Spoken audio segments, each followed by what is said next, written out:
안녕하십니까. 저는 고려 11 행정사 사무소의 임현 행정사입니다. 네, 오늘은 무면허 운전, 음주 측정 거부, 그리고 윤창호 제2법이라고 불리우는 도로교통법에 대한 헌법재판소의 위헌 결정과 관련한 내용을 언론 보도된 사실관계를 바탕으로 그 쟁점 중심으로 살펴보도록 하겠습니다. 네, 오늘 영상의 내용이 도움이 되었다면 구독, 좋아요 부탁드리겠습니다. 그리고 이 영상의 끝부분에는 관련된 영상이 연결되어 있으므로 필요시에는 참고하시기 바랍니다.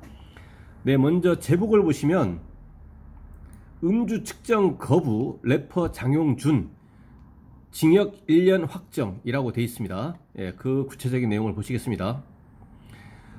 무면허 운전 후 경찰의 음주 측정을 거부하고 공무집행을 방해한 혐의로 기소된 래퍼 노엘 22세 본명 장용준이 징역 1년의 실형을 확정받았다. 장 씨는 수사 재판 과정에서 형기를 채워 이달 9일 석방됐다. 10월 9일 석방됐다라는 겁니다.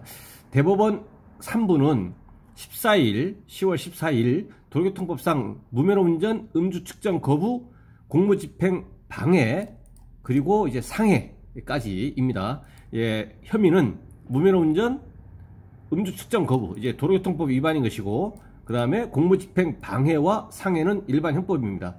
이 혐의로 이제 형사재판에 기소가 됐습니다. 그래서 대법원에서는 그 판결이 상고를 기각하고 징역 1년을 이제 선고한 원심을 확정했다, 2심을 확정했다라는 겁니다.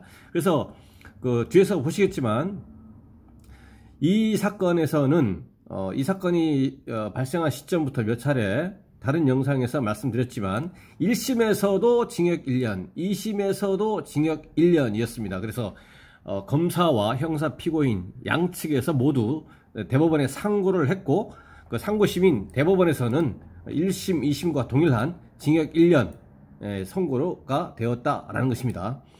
장제원 국민의힘 의원의 아들인 장 씨는 지난해 9월 18일 2021년 9월 18일 10시 30분쯤 운전면허 없이 무면허 상태에서 벤츠 차량을 운전하다 접촉사고를 냈다.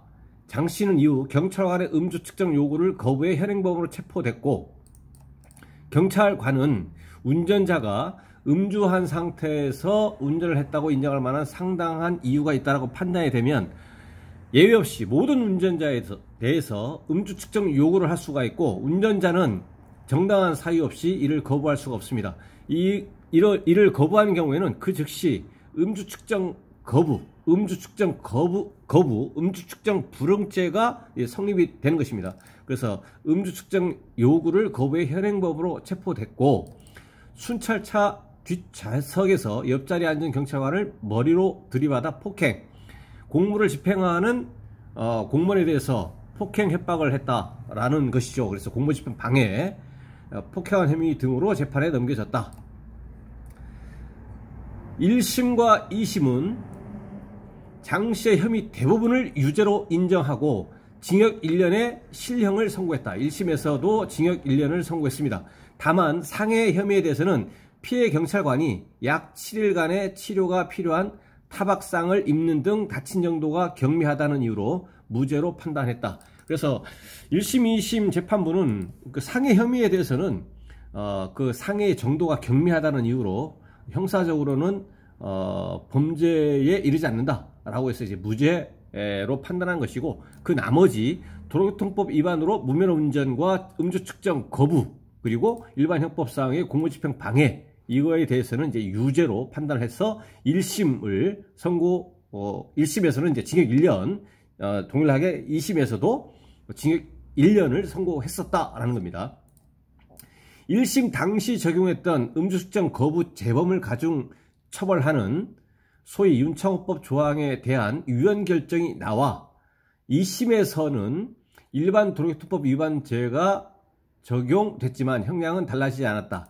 1심 당시에 음주운전 또는 음주 측정 거부 2회 이상을 규정하고 있는 도로교통법 제148조의 2 제1항 부분인데, 이 1심 당시에는 도로교통법 제148조의 이 제1항 중에서 음주운전 2회 이상의 경우에 위헌 결정을 받았습니다. 음주운전 2회 이상의 경우에. 그래서 이것이 이제 2심으로 갔을 때는 그것이 위헌 결정이 효력이 미쳤기 때문에 검찰 측에서는 공소장을 변경하거나 재판부에서는 직권으로 헌법재판소의 위헌 결정에 의해서 그 가중처벌 조항이 소급해서 무효가 되는 위헌 결정이 되었기 때문에 이것이 반영이 돼 가지고 재판을 할 수밖에 없었다라는 겁니다. 그렇지만 실제적인 내용에서는 그 위헌 결정으로 인해서 가중처벌된 그 조항 때문에 가중처벌의 효력이 없어졌지만 도로교통법에서 가중처벌이 아닌 일반 조항을 적용을 했어도 형량은 가벼워지지 않았다라는 겁니다. 그래서 1심하고 2심은 그래서 징역 1년 동일하게 이렇게 되었던 것입니다. 검찰은 공소 사실 중에서 상해 부분에 대해서 무죄 판단이 잘못됐다라는 이유로 이제 상고를 한 겁니다. 이 상해 부분에 대해서 1심, 2심에서는 무죄 판결했기 때문에 경미한 상해라는 이유로 이거에 대해서 인정하지 못하겠다라고 해서 이제 상고를 대법원에 넘긴 것이고, 또 형사 피고인 장 씨는 형이 너무 무겁다라는 취지로 이제 상고를 했습니다. 그랬더니 대법원에서는 검사 측도 그리고 형사 피고인인 장 씨 측도 어느의 주장도 받아들이지 않았다는 것입니다. 그래서 1심과 2심의 판결이 그대로 확정이 됐다는 것입니다. 장 씨는 구속된 상태에서 수사 재판을 받다가 지난 9일 1년의 형기를 모두 채우고 석방이 됐다는 겁니다.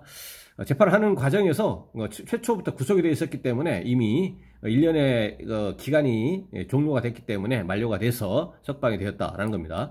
그리고 장 씨는 2019년에도 술에 취해 차량을 운전하다 오토바이를 추돌해 징역 1년 6개월, 집행유예 2년이 확정되기도 했었다. 이것은 이제 형사적으로 의미가 있는데 징역형의 집행유예입니다. 징역형의 집행유예 기간 중에 범죄가 발생했을 경우에는 원칙적으로 징역형의 집행유예 선고가 불가능합니다. 그래서 예외적으로 이 징역형의 집행유예 기간을 도과한 시점에서 형 선고가 이루어질 수 있도록 하면 징역형의 집행유예 선고를 다시 받을 수도 있겠지만 반드시 그렇다는 것은 아니죠.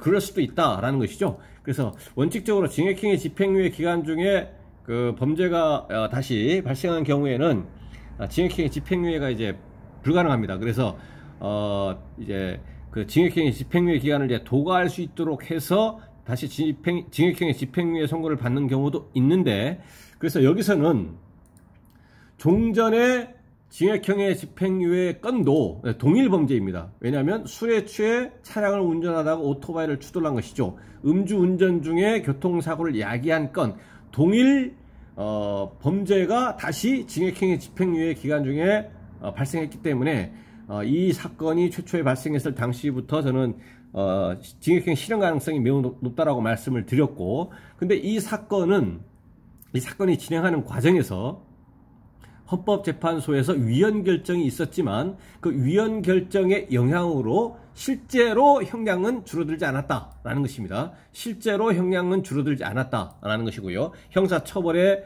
관계된 이 쟁점은 그렇습니다. 그래서 징역형의 집행유예 기간 중에 형 선고에 대한 쟁점, 그리고 이 징역형의 집행유예 종전의 범죄가 동일 범죄였다라는 거, 그리고 이 형사처벌에 영향을 미치는 헌법재판소에서 도로교통법에 대한 그 위헌 결정이 있었다라는 거, 그거를 말씀을 드렸고요. 그다음에 여기서는 크게 언급은 안 돼 있는데, 이제 무면허 운전 관련해서는 종전 언론 보도를 보시면 이제 그 동승자가 무면허 운전 방조 혐의로 처벌받을 수도 있다라는 내용이 있습니다. 그래서 여기서 동승자에 대한 무면허 운전 방조 혐의가 처벌받을 수도 있겠다. 물론 이제 피해자에 대해서는 민사적인 손해배상 책임, 그리고 더 나아가서는 형사처벌을 이제 감경받을 목적으로 형사합의를 할 필요도 이제 있는 것입니다. 그래서 민사적인 것은 이제 피해자에 대한 손해배상 책임, 그리고 더 나아가서 형사처벌 감경 목적으로 또 형사합의까지 할 필요가 있겠다. 그리고 형사처벌의 문제는 말씀드렸고, 그 다음에 행정상의 책임은 과거에 음주운전 중에 교통사고가 있었고 이번에도 음주 측정 거부를 하면서